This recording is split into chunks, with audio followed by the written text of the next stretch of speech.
Võtan selle ka ja aitäh. Nii rõõm on näha teid nii palju siin sellel teemal kaasa mõtlemast ja kuulamast. Mina füsioterapeut Karin Kalvet, töötan Põhja-Eesti Regionaalhaiglas igapäevaselt erinevate patsientidega juba 19 aastat peaaegu. Olen olnud erinevates vaadetes nagu haigla mõttes, et töötan nii statsionaarses osakonnas kui ka nüüd hetkel ambulatoorselt patsientidega ja teema on ju tõsine praegu, eks ole, et selle 19 aasta jooksul olen näinud, kogenud hästi palju erinevaid patsiente, nendega töötanud ja tegelikult, kui ma selle ettepaneku sain siin täna nagu rääkida, siis ma mõtlesin, et mis asja. Et millest ma nüüd siis räägin või et ma ei ole ju uurinud seda asja kuidagi moodi, siis ma hakkasin mõtlema, et aga mul on nii palju kogemusi sellega, et need juhtumid tulid kõik nagu päevavalgele minu enda ajust. Mis ma tahtsin veel öelda, ongi see, et ega see nädalavahetus, kui ma nüüd siin tuletasin meelde neid juhtumeid, siis nagu raamatut lugedes öeldakse, et ei olnud lihtne lugemine. Ei olnud. See kõik tuli meelde uuesti, see oli selline emotsionaalne, enda jaoks ka uuesti meelde tuletada. Ja huvitav on see, kuidas aju kaitseb ennast, eks ole, et me unustame ära ja kui me meelde tuletame, siis on see jälle seal. Ja siis sa pead jälle endaga tegelema, et see jälle nagu maha vaigistada, et need olukorrad on olnud. Ja natuke statistikast, eks ju, et siin räägiti, et statistika on päris hull, nii öelda, et viimane statistika, et 41% naistest on olnud vägivalla ohvrid Eestis. Kui me mõtleme, et kaubanduskeskuses 10 naisest 4, kes sul vastu tulevad, või isegi rohkem, et 41% päris korralik. Ja tegelikult ka meeste vastast vägivalda on ju olemas, et me räägime hetkel rohkem nagu naistest, aga ka meeste vastu suunatud vägivald ei ole ju kusagil peidus, et ka see on olemas. Ja miks mul täna on see oranž taust siin? Hetkel meedias näen, et on teema, kuidas oranži värviga siis suunatakse tähelepanu sellele vägivalla ohvritele, just nagu lähisuhte vägivalla ohvritele. Nägin ka hiljuti üks EKA tudeng, Miia-Mai Roosberg, kui ma nüüd õigesti mäletan, tegi sellise Tallinna kesklinnas näituse oranžil taustal, otsis õigekeelsus sõnaraamatust sünonüüme siis sõnadele peksma ja paitama. Sõnale peksma oli terve seina täis vasteid. Sõnale paitama oli üks, see oli silitama. Et päris märgiline meie ühiskonna vaates, et kuidas me asju näeme, et kui palju on siis seda vägivalda meie igapäevaelus, eks. Hästi tore oli see, et Marianna tegelikult hästi palju minu esimesi slaide juba käsitles, nii et mul on hea meel, et ma ei pea väga pikalt siin peatuma, aga et miks ma need välja tõin, ongi see, et erinevate juhtumite puhul need on miksitud, need on segatud omavahel, ei ole ju tegelikult nii, kui me mõtleme, et psühholoogiliselt on kõik jube hästi harmooniline suhe, aga vahel meeldib lüüa. Ei ole nii, on ju. Et tegelikult need asjad on omavahel hästi seotud ja üldiselt igas vägivallas see psühholoogiline pool on siis see domineerivam, on ju. Et võib-olla seal füüsilist, võib-olla majanduslikku, mis siis pärast nagu hiljem rohkem nagu vägivallana tundub, aga see psühholoogiline alavääristamine, mõjutamine, et see on hästi selline kõikehaarav, eks ole. Siis jälle võtsin Sotsiaalkindlustusameti lehelt selline mõnus abivahend, et mis me siis, kuidas me siis saame aidata, et ongi see, nagu just eelkõneleja rääkis ka, et märka, ole olemas, näe ja vajadusel siis suuna, eks, et kas siis ohvriabi või siis politsei, et nii see on, aga et mida me veel teha saame füsioterapeutidena või osakondades üldse, mõnda aega, kui meil mõnda aega tagasi oli ohvriabi koolitus meil ja sealt me saime hästi head sellised pisikesed voldikud, mida me jätsime siis patsientide ootealale, mida sai märkamatult endale siis taskusse libistada. Et minu arust see on nagu väga hea nipp ja neid aja jooksul mõned on ikkagi nagu sealt kaasa võetud. Et me näeme, kui patakas hakkab vähenema, siis on näha, et keegi on abi vajanud, eks ole. Et nad ei julge alati tulla ütlema, nad ei tulegi võõrale inimesele alati ütlema, aga mõnikord on nad väga avatud ja väga enesekindlad ja teadlikult, aga ei ole valmis nagu oma elu muutma ka. Ja kuidas siis see meie tööd mõjutab? Et kuidas, et okei, patsient on nagu vägivalla ohver ja teraapia kulgeb siis täpselt nii, nagu me oleme planeerinud, üldsegi mitte. Et tegelikult see väga palju mõjutab meie tööd ka. Ja tõin mõned aspektid välja, mis mul nagu kohe meenusid, et just see ohvri rolli kinni jäämine võib olla see, mis hakkab nagu hiljem mõjutama ja väga raske on nagu näiteks kroonilise valusündroomiga patsienti sellest valu vabaks saada, polegi võimalik, et me saame teatud nippe anda, kuidas lõdvestuda, kuidas valuga toime tulla, aga ma ei saa seda valu ära võtta, sest see valu tuleb kusagilt mujalt hoopis. Et see ei ole alati seotud sellise füüsilise vigastusega, kui see probleem on kestnud aastaid. Või et just see, et mitte sõltuda sellest vägivallatsejast, et olla enesehoolduses ja igapäevatoimingutes siis iseseisvam. Et see on üks suuremaid rolle, mida me teha saame, et mida me nagu parandada saame, et tema enesehooldus, ta igapäevatoimingutega toimetulek, et ta ei sõltuks nii palju sellest vägivallatsejast siis. Et me ei saa alati seda olukorda lahendada ja nagu öeldi ka, et me ei ole need nõustajad, me ei ole need, kes peavad minema tema koju ja selle vägivalla lahendama, vaid me saame oma tööga muuta selle patsiendi iseseisvamaks. Et ta ei vaja riietumisel, pesemisel, söömisel abi. Seda me saame teha. Ja mis veel võib siis olla selline esile kerkida, on see enesesüüdistamine ja saamatuna tundmine, et ma olin ju ise süüdi ja ma olengi selline kohmakas ja saamatu ja et ma ise olen süüdi. Aga tegelikult ju ei ole, et me kõik vahel ju eksime, komistame, mida iganes võib juhtuda, aga see ei tähenda seda, et see ajendaks kedagi vägivallatsema meie kallal, eks. Siis ma jõuan siia juhtumite juurde juba, et üks lihtsam juhtum, mis ma veel tahtsin öelda, on see, et nende aastate jooksul ma olen aru saanud praegu, et nende aastate jooksul on see, et päris oma tööle asumise alguses ma kindlasti ei näinud neid patsiente täpselt samamoodi, nagu ma täna näen. Et see töökogemus, see elukogemus muudab väga palju seda tajumist, seda märkamist, seda sügavuse nägemist ja nende erinevate mustrite nägemist, et alguses ma nägingi seda, mis oli kirjas anamneesis või seda, kui politseinik saabus osakonda patsienti küsitlema, eks ole, ma nägin, et okei, et siin on vägivald mängus, eks. Aga nüüd aja jooksul on kindlasti see maailm muutunud avaramaks ja sügavamaks ja ma oskan õigel hetkel võib-olla paremini õigeid küsimusi esitada iseendale ja ka patsiendile. Esimene juhtum siis oli selline, mis mul meenus päris algusest, kui ma tööle asusin, töötasin neurokirurgia osakonnas 15 aastat ja ikkagi väga traumarohke osakond, eks ole, aga ei ole ju patsiendile otsa ette kirjutatud, et lähisuhtevägivald, seal kukkus, komistas niisama, seal oli autoavarii, eks ole, et ei olnud nii, eks, aga mis info mul oli patsiendi kohta 20-ndates naisterahvas, hulgitrauma kukkunud 5. korruse aknast.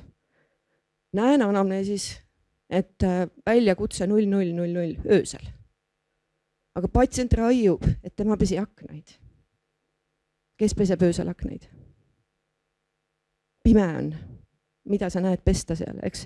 Ja ta lõpuni oli täiesti enesekindel, tema pesi aknaid. Öösel kell 12, eks? ei tundu väga usutav. Et need on need väiksed märgid, mida me saame kusagilt mujalt info kätte, eks ole. Isegi patsient on nii enesekindel, ta varjab seda, et ta on olnud vägivalla ohver, eks ole. Aga see info on kusagil olemas, midagi me näeme kusagilt. Ja lõpuks oli see, et kojuminekust siis ei lubanud elukaaslasele siis teada anda. Et tavaliselt me ikkagi antakse teada, et patsient on tulemas koju või tulge järgi, et ta lähedast teavitatakse, aga tema keeldus sellest, eks ole. Et selline lihtsam lugu. Siis natukene midagi hilisemast nüüd. Hästi selline huvitav lugu oli. Proua tuli siis ambulatoorsele vastuvõtule sagedased õlaliigeste luksatsioonid ja tavaliselt ise reponeerib siis. Ja probleemideks olid siis, et liiklus oli oluliselt piiratud, jõud langend, vajab kõrvalist abi igapäevatoimingutes, enesehoolduses, eriti siis sellistel perioodidel, kus siis on just jälle õlaliiges välja käinud ja valu on suurem. Aga ütles kohe mulle esimesel vastuvõtul, et ta läheb koos pojaga, kellega tal ei ole hea suhe, kes on tema vastu vägivaldne, kes ei aita teda, isegi siis, kui ta väga abi vajab.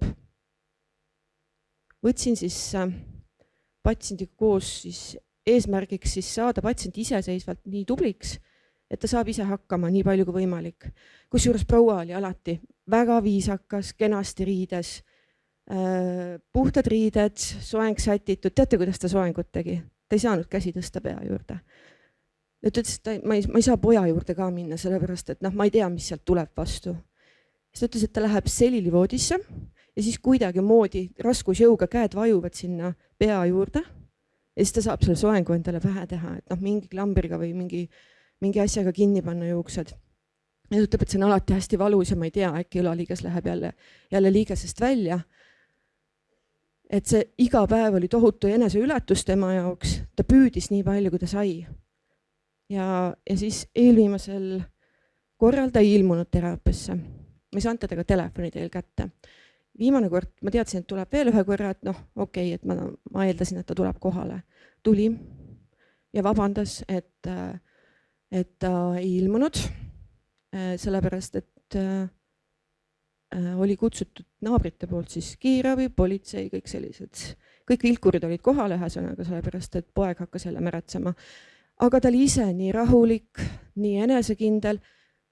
Ma ei saa midagi muuta, ütleb ta mulle, et see on minu poeg, ma ei saa teda kuhugi saata. Ma püüan ise hakkama saada. Et õnneks olid need naabrid, siis need, kes märkasid ja tulid appi, eks ju, ja mina siis püüdsin omalt poolt siis anda talle seda enesekindlust, et ta saab iseseisvalt hakkama nii palju kui võimalik. Et alati me ei saa minna ja sekkuda, aga me saame oma tööga siis olla talle abiks. Et selline juhus oli. Hästi kurb. 43-aastane naine, 4. staadiumi rinnavähiga, kulgi metastaasid.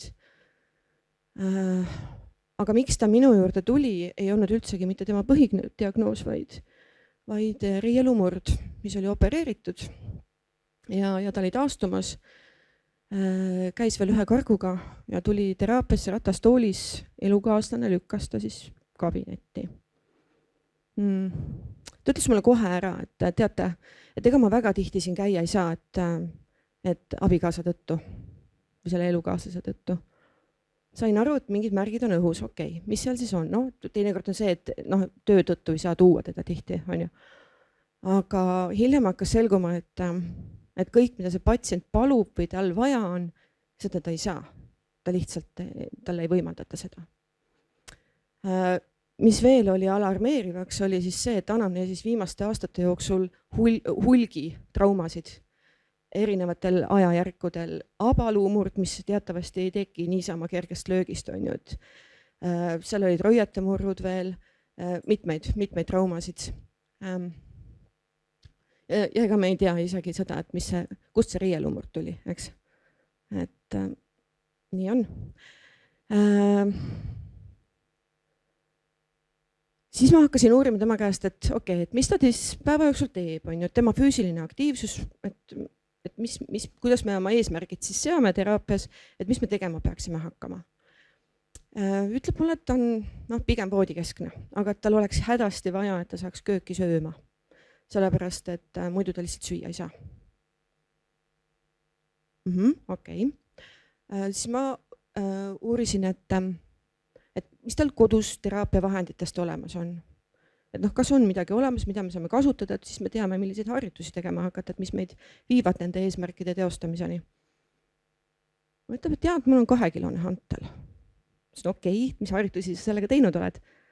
Ega ma ei tee sellega harjutusi, et see on mul enesekaitseks voodis. See oli see koht, kus ma sain aru, et okei, nüüd on küsimused. Nüüd on suunavad küsimused. Et kas on füüsilist vägivalda? Kas kodus on lapsi? 8-aastane tütar, keda ta ütleb, et ma väga ei tahaks, et tema mind hooldaks või et tema mind toidaks või et tal on ju oma elu elada, eks. Siis me läksime sealt edasi nii, et me püüdsime saada ta võimalikult funktsionaalseks. Ta sai ise sööma, ise WC-sse, püüdsime tugevdada siis ülakeha, alakeha. Teate, endal oli hirm, mõtlesin, et kas ta suudab sellele elukaaslasele vastu hakata, kui päriselt tekib oht, eks ju. Ja siis ühel hetkel pidi ta mulle tulema teraapiasse ja ütleb sekretär mulle, et ta on hospiitsis, et ta tõenäoliselt ei tule sulle täna. Mõtlesin, okei, helistan patsiendile. Helistasin, ta ei võtnud vastu, tõenäoliselt ei saanud ta seda teha. Aga kontaktisikuks oli seekord pandud, varasemalt oli elukaaslane, sellel korral oli siis pandud täditütar. Helistasin siis täditütrele, et lihtsalt kokku leppida, et me nüüd lõpetame haigusloo, et laseme patsiendil rahulikult olla, et ta on hetkel seal, kus ta on ju. Ja leppisime kenasti kokku, väga tänulik oli see täditütar ja ma võtsin ka julguse kokku ja küsisin, et kas on kõik hästi 8-aastase tütrega. Ta oli väga üllatunud. Ta oli positiivselt üllatunud, tal oli hea meel, et keegi oli märganud, et seal on selline oht ja ta ütles, et tüdruk on tema juures. Et temaga on kõik hästi ja ta teeb kõik selleks, et see tüdruk sinna koju tagasi ei peaks minema. Et selline olukord, mis oli üsna traumeeriv endale ka, aga õnneks seda patsienti ennast ei ole, aga ma loodan, et see tüdruk on turvalises kohas. Et ka ümbritsevad inimesed märkasid.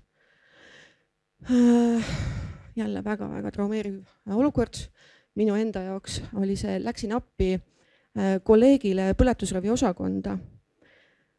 40-ndates naisterahvas, põletustrauma, kogukeha trauma, hetkefunktsionaalsus on kirjas, eks ole, et 2 füsioterapeudiga siis aitasime istuma, tõusma, tegime mõned sammud kõrge rulaatori toel. Eesmärk siis saada patsient juba elukoha järgsesse haiglasse. Ja me lendasime peale, et ole nüüd tubli, nüüd sa saad kodule lähemale. Teate, need pisarad tulid hetkega sealt silmist. Ta lihtsalt kukkus sinna voodile istuma ja ütles, et mis te nüüd mõtlete, et see motiveerib mind või? Ta pani ju mind põlema. Et siis sa seisad seal kahekesi, jälgid, kuidas kolleegi silmad värelevad, eks, ja mõtled, et mis me teeme nüüd siis, on ju? Kuidas me oma teraapiaga edasi lähme või mida see inimene on läbi elanud kogu selle mitme kuu jooksul tulest ja veest läbi käinud sõna otseses mõttes. Ja ega ma tegelikult püüdsime saada rahulikuks ja ega me rohkem ei saanud sellel päeval midagi temaga teha ja ma rohkem ei kohtunud selle patsiendiga.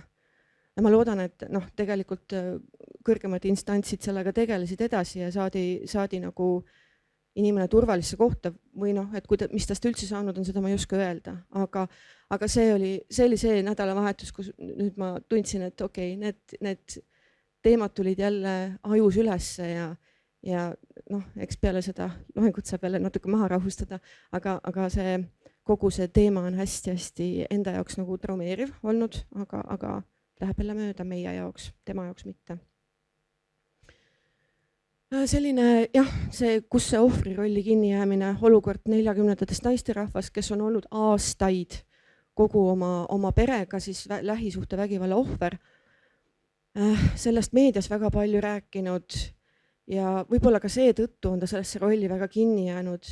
Väga keeruline on aidata inimest, kes kogu aeg tahab sellest rääkida, tuleb vastuvõtule, ta kogu aeg ainult räägib sellest, kuidas ta aastaid tagasi koges seda ja ta ei suutnudki sealt rollist välja saada. Ja see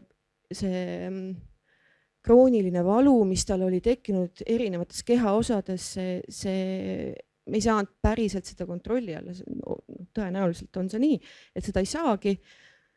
Me saime vähendada, ma sain talle õpetada lõdvestustehnikaid, aga pigem ma nägin ka seda, et ta rääkis kogu aeg sellest, kuidas ta arste kohtusse kaebas, kuidas et ta jäigi sellesse rolli kinni, kus kõik nagu tahavad talle halba.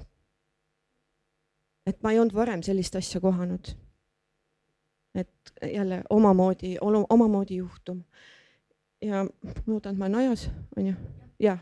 Viimane juhtum, aga see on selline maasikas, et ma tahaks teiega jagada sellist, jätsin lõppu. Tuli minu vastuvõtule reielukaela murru järgselt taastuma, naispatsient kukkunud libedaga, läks kõige libedamal päeval õue ja ilmselgelt ta kukkus ja hästi tore proua, ülitore proua. Esimesel vastuvõtul kõik tundus täiesti tavapärane, mitte mingisuguseid ohumärke, mitte midagi. Ta oli vastuvõtlik, ta suutis mulle kõike rääkida, mis vaja.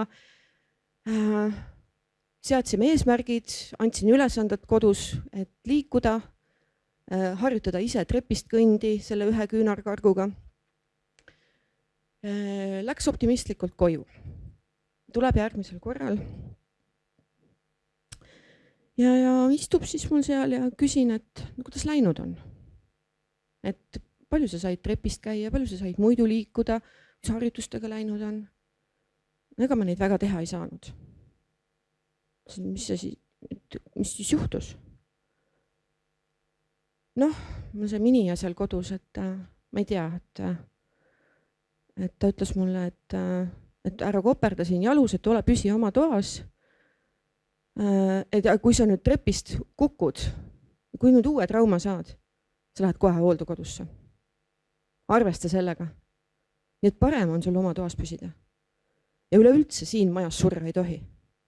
Mina sind hooldama ei hakka ja siin majas sa surra ei tohi. Ja patsient nutab, pisarad voolavad. Siis ma sain aru, et okei, et ei ole psühholoogiliselt hästi. Siis ta hakkas veel rohkem ennast avama, sain aru, et meil tekkis selline usalduslik suhe. Tuli välja, et see patsient, siis oli alarmeeriv olukord veel, jah. Ta küsis mu käest, et diabeet ka, eks ju, et mitu ühikut peaks tegema, et kindel olla. Et teie olete meedik, teie peaksite teadma. Ma alguses saanud mitte midagi aru, siis ma hakkasin aru saama, siis ma mõtlesin, et mis ma nüüd teen. Et ütlengi talle või? Ei ütle ju, on ju, ja mis ma teen? Eks, miljon mõtet käis peast läbi, analüüsid, mõtled, mis see siis on nüüd, on ju, ja siis ma küsisingi jälle otse, et kas sul on sellised mõtted, et äkki me saame seda nagu kuidagi teisiti lahendada, et ma arvan, et võib-olla see ei ole nagu ainus tee, on ju. Suutsin teda veenda, et okei, võib-olla kohe ei peaks selle ravimi järgi haarama, eks ju. Siis tuli välja, hakkas ta mulle rääkima seda, et mina küsisin ta käest, et kas elab poja perega, eks ju, minija on selline võimukas, isegi ütleks, et vaimselt vägivaldne, et kas sul on veel lapsi ja tütar on ka. Aga et tütre poole ma ei saa väga pöörduda sellepärast, et tead selline lugu, et poeg ja minija müüsid mu korteri maha ja ostsid endale maja selle eest ja lubasid mulle, et ma saan siis ühe toa endale, et ma saan elu lõpuni seal elada siis. Aga nüüd ta ütleb mulle, et ma ei tohi seal surra. Kus ma siis surema pean? Kuhu ma minema pean siis? ja siis tuli välja veel, et okei, see korter müüdi maha, pangarekvisiidid olid kõik Minija käes. Sellele vanainimesele, kes oli tegelikult täiesti adekvaatne, ei usaldatud mitte midagi. Varasemalt elanud üksinda oma korteris, käinud kooris laulnud, näiteringis, sotsiaalselt väga avatud inimene. Ja nüüd on lihtsalt aheldatud oma tuppa ja öeldakse, et ma toon sulle toidu tuppa, et sa ei tohi sealt toast väljagi tulla. Ja see, kusjuures me jõudsime ka sinnani, et ta ütles mulle, et see ei ole tekkinud nüüd peale traumat, vaid see selline käitumine on olnud juba varasemalt. Peale seda poja pere juurde kolimist. Noh, siin on juba mitu komponenti, eks ju, vaimne, majanduslik, eks ju, et patsient ise küsin, et kummilinti osta, et äkki saaks mingeid jõuharjutusi teha. No ma ei tea, kas see Minija mulle ostab. Okei, nii, aga me jõudsime sinnani, et tütar on ka. Tütre pere, väga hoolitsev, tore, aga ta tunneb survet selle koha pealt, et poeg lubas ta eest hoolitseda elu lõpuni. Ta ei taha minna tütre käest abi paluma, kuigi tütrega on väga head suhted. Tütre pere väga tore, aga et vahel lükatakse ka ta sinna tütre pere juurde siis paariks nädalaks näiteks, kui keegi tuleb külla, et eest ära jalust on ju. Ja näiteks tütre juures tundis ennast väga hooldatuna või nagu selles mõttes inimesena, kellega räägiti, suheldi, tundis ennast hästi seal. Ja siis minu mõte nagu oli see, et okei, aga äkki sa räägid oma tütrega, äkki sa räägid oma murest, sellest, kuidas sa ennast tunned seal poja pere juures. Et äkki on seal lahendus, et äkki ei peagi, me ei saa muuta seda inimest, kes sind pidevalt oma võimu all hoiab. Seda me muuta ei saa, aga võib-olla me saame su sealt keskkonnast välja. Lihtsalt avasime selliseid võimalusi, aknaid tema jaoks, eks ole, et ta nägi ise ka seda, et võib-olla see tõesti on nagu parim lahendus. Ja see tuli 6 aja pärast mu juurde. Ta elas tütre juures nädal aega juba, pakkis oma asjad, rääkis tütrega asjad läbi ja lihtsalt lahkus sealt keskkonnast. Ja see oli minu jaoks selline võit, et ma mõtlesin, et okei, ta tuli mu juurde küsimusega, et kuidas lõpetada oma elu. Ja nüüd ta elab õnnelikult oma tütre pere juures, kus ta tunneb ennast hästi. Ja mul oli selle üle väga hea meel, et see oli minu selline üks suuremaid vägivalla ohvrite töövõitusid. Et nii. Nüüd mul sai vist mõte otsa ja siis kuulaks küsimusi. Aitäh sulle!